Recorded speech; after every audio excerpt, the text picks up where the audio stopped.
گیرم که به هر حال مرا برده ای از یاد، گیرم که زمان خاطره ها را به فنا داد.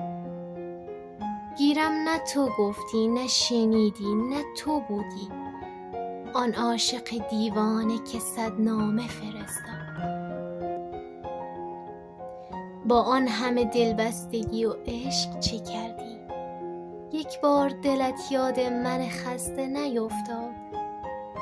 یعنی به همین راحتی از عشق گذشتی؟ یک ذره دلت تنگ نشد خانه عطاباد؟ این بود جواب من دل خسته عاشق. شیرین رقیبان شده ای حضرت فرهاد. باشد گله ای نیست، خدا پشت و پناهت. احوال خودت خوب، دم